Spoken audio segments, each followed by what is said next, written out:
Renungan pada hari ini diambil dari Injil Matius.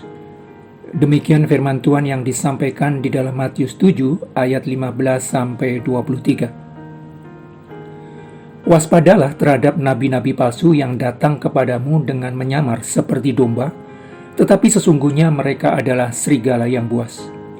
Dari buahnya lah kamu akan mengenal mereka.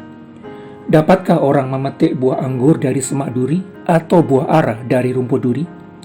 Demikianlah setiap pohon yang baik menghasilkan buah yang baik, sedang pohon yang tidak baik menghasilkan buah yang tidak baik. Tidak mungkin pohon yang baik itu menghasilkan buah yang tidak baik, ataupun pohon yang tidak baik itu menghasilkan buah yang baik. Dan setiap pohon yang tidak menghasilkan buah yang baik, pasti ditebang dan dibuang ke dalam api. Jadi dari buahnya lah kamu akan mengenal mereka. Bukan setiap orang yang berseru kepadaku, Tuhan, Tuhan, akan masuk ke dalam kerajaan surga, melainkan dia yang melakukan kehendak Bapa-Ku yang di surga. Pada hari terakhir banyak orang akan berseru kepadaku, Tuhan, Tuhan, bukankah kami bernubuat demi namamu, dan mengusir setan demi namamu, dan mengadakan banyak mujizat demi namamu juga?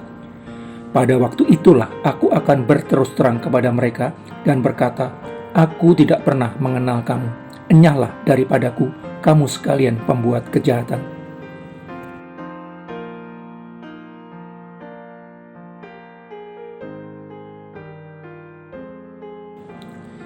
Dengan terjadinya banyak perpindahan warga kerajaan kegelapan menjadi warga kerajaan surga, mengganggu sang raja kegelapan. Ketika warga kerajaan surga terlena di dalam kenyamanan dan kesejahteraan berkelanjutan, sang raja kerajaan kegelapan mulai menyusupkan benih warga kerajaan kegelapan ke dalam kerajaan surga. Kerajaan surga yang merupakan kerajaan tanpa garis batas geografis sengaja disusupi oleh warga kerajaan kegelapan. Penyusupan warga kerajaan kegelapan ke dalam kerajaan surga dilakukan secara perlahan tanpa banyak melakukan gejolak besar yang menimbulkan kecurigaan. Penyusupan itu dimulai dengan menaburkan benih, bukan tanaman dewasa, supaya tidak menimbulkan kecurigaan. Ketika benih lalang yang ditaburkan sang raja kegelapan semakin bertumbuh besar dan bercampur dengan gandum yang juga semakin bertumbuh besar, sebagian dari lalang itu berusaha membawa gandum sebagai bagian dari kelompok mereka. Sebagian dari warga kerajaan kegelapan berusaha membawa warga kerajaan surga menjadi warga kerajaan kegelapan dengan cara yang halus.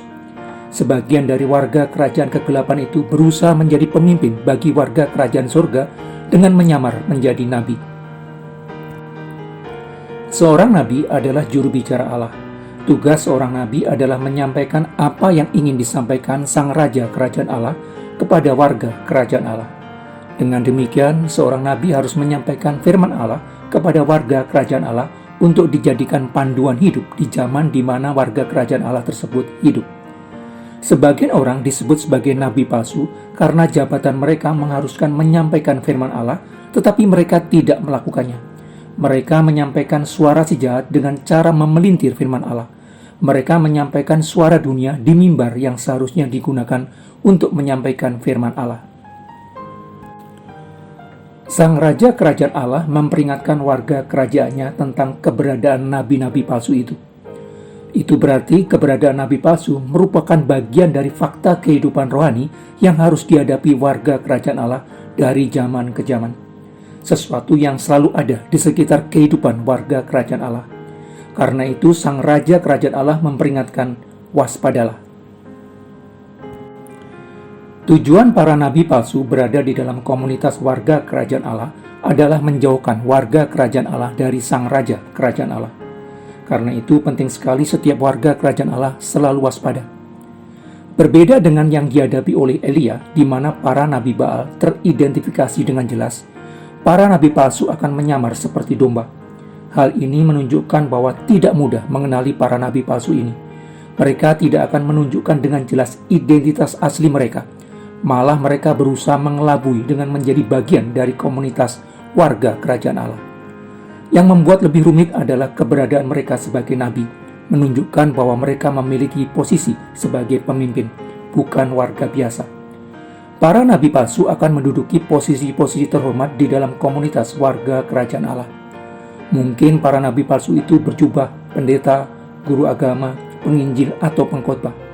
Hal ini menunjukkan bahwa tidak setiap orang yang berdiri di mimbar gereja adalah orang percaya. Bisa jadi mereka adalah serigala buas yang sedang mengincar mangsanya di dalam gereja. Karena itu, Sang Raja Kerajaan Allah memperingatkan, waspadalah. Salah satu petunjuk yang Raja Kerajaan Allah ajarkan kepada para warga Kerajaan Allah untuk mengenali para nabi palsu adalah mengenali buah pengajaran dan perbuatan mereka. Dari buahnya orang akan mengenali pohonnya. Dari apa yang mereka ajarkan dan lakukan, orang akan melihat siapa mereka sebenarnya. Tujuan dari seorang nabi menyampaikan firman Allah adalah untuk membawa warga Kerajaan Allah semakin serupa dengan Kristus. Tujuan dari seorang nabi dalam mengajar adalah membawa warga Kerajaan Allah semakin menyerupai Kristus dalam merasa, dalam berpikir, dan dalam bertindak. Untuk menjadi semakin serupa dengan Kristus, setiap warga Kerajaan Allah harus diajak mempelajari firman Tuhan dengan sungguh dan menempatkan firman Tuhan sebagai panduan pengambilan keputusan hidup di setiap aspek kehidupan. Hanya dengan mempergunakan firman Tuhan sebagai penerang langkah kehidupan dan patokan pengambilan keputusan hidup, warga Kerajaan Allah secara bertahap bisa menjadi serupa dengan Kristus. Firman Tuhan yang mengisi hati dan pikiran setiap orang percaya akan membuat warga Kerajaan Allah merasa, berpikir, dan bertindak seperti yang Kristus lakukan.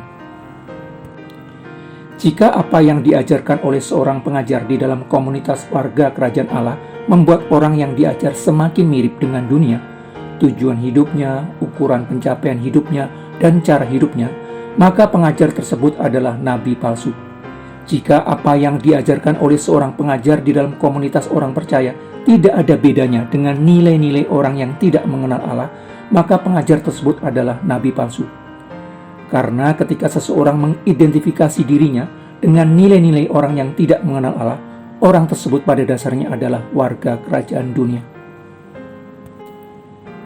Jika nilai-nilai kehidupan yang diajarkan oleh seorang pengajar di dalam komunitas orang percaya tidak ada bedanya dengan nilai-nilai dunia, maka pengajar tersebut memang nabi palsu.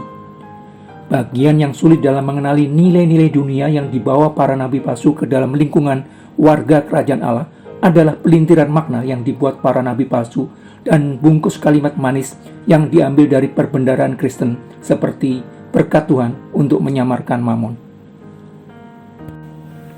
Karena itu, ketika sekumpulan orang mengaku bernubuat demi nama Yesus dan mengusir setan demi nama Yesus dan mengadakan banyak mujizat demi nama Yesus juga, Sang Raja Kerajaan Allah akan mengatakan dengan terus terang bahwa Dia tidak mengenal mereka, lalu mengusir mereka dan menyatakan bahwa mereka adalah para pembuat kejahatan.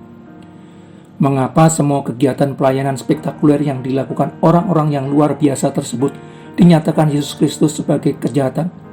Karena mereka tidak mengenal Yesus Kristus dan tidak melakukan kehendak Allah Bapa.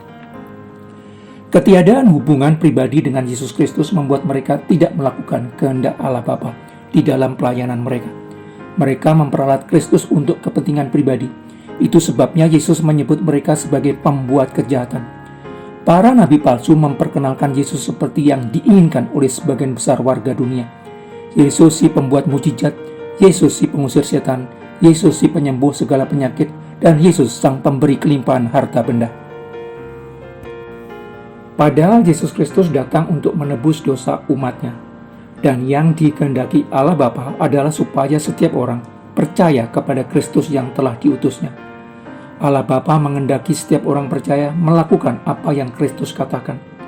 Yesus Kristus mengajak umat manusia untuk bertobat dari dosa, menjalani hidup kudus, menyangkal diri, dan agar saling mengasihi.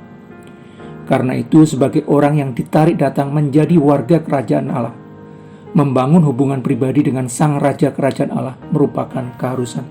Membangun hubungan pribadi dengan Yesus Kristus dilakukan dengan mendengarkan suaranya setiap hari untuk memahami kehendak-Nya secara umum dan bagi diri kita secara pribadi. Menaikkan doa untuk menyelaraskan diri kita dengan kehendak Sang Raja Kerajaan Allah yang diberikan segala kuasa di bumi dan di surga. Dengan mengerti kehendak-Nya bagi diri kita secara pribadi, maka kita bisa mengerjakan pekerjaan baik yang disiapkannya bagi kita untuk kita kerjakan. Walau terkadang pekerjaan yang dikehendakinya untuk kita kerjakan tidak membuat kita populer atau mendapatkan berkat materi melimpah melaluinya.